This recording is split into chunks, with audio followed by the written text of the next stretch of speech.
ഉറക്കവും വിശ്രമവും ഒന്നുമില്ലാതെ നിരന്തരം ജോലി. യാത്രക്കിടയിൽ ഡ്രൈവർ ഉറങ്ങിപ്പോയി. KSRTC ബസ് നിയന്ത്രണം വിട്ടുമറിഞ്ഞ് ഡ്രൈവറും കണ്ടക്ടറും മരിച്ചു. 20 പേർക്ക് പരിക്ക്. പലരുടെയും നില ഗുരുതരം.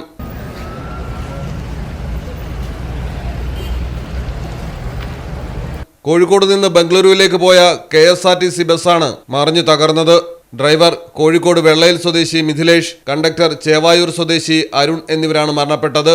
മൈസൂർ ബംഗളൂരു എക്സ്പ്രസ് ഹൈവേയിൽ വെച്ചാണ് മഴ സമയത്ത് ബസ് നിയന്ത്രണം വിട്ട് പാതയോരത്തെ വലിയ സൈൻ ബോർഡ് കമാനത്തിൽ ഇടിച്ച് മറിഞ്ഞത്. പരിക്കേറ്റവരിൽ 4 പേരുടെ നില ഗുരുതരമെന്നാണ് വിവരം. എല്ലാവരെയും ബിഡദിയിലെ ആശുപത്രിയിൽ പ്രവേശിപ്പിച്ചിരിക്കുകയാണ്. ഗുരുതരമായി പരിക്കേറ്റവരെ ചികിത്സയ്ക്കായി സ്പെഷ്യാലിറ്റി ഹോസ്പിറ്റലുകളിലേക്ക് മാറ്റി.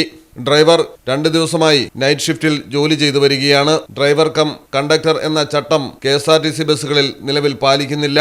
ഇതാണ് വൻ അപകടത്തിന് കാരണമായിരിക്കുന്നത്.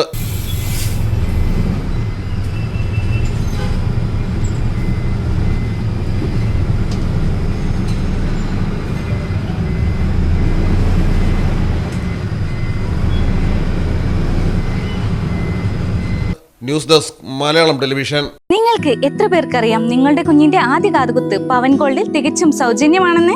എന്നാൽ പത്തരമാറ്റ തിളക്കത്തോടെ 10 വർഷമായി പവൻ ഗോൾഡിൽ ആദ്യ കാതുകുത്ത് തികച്ചും സൗജന്യമാണ്. മാത്രമല്ല, പരിചയസമ്പന്നരായ ലേഡി സ്റ്റാഫുകളാണ് നിങ്ങളുടെ കുഞ്ഞുങ്ങൾക്ക് കാതുകുത്തുന്നത്. പവൻ ഗോൾഡ്, തിരൂർ.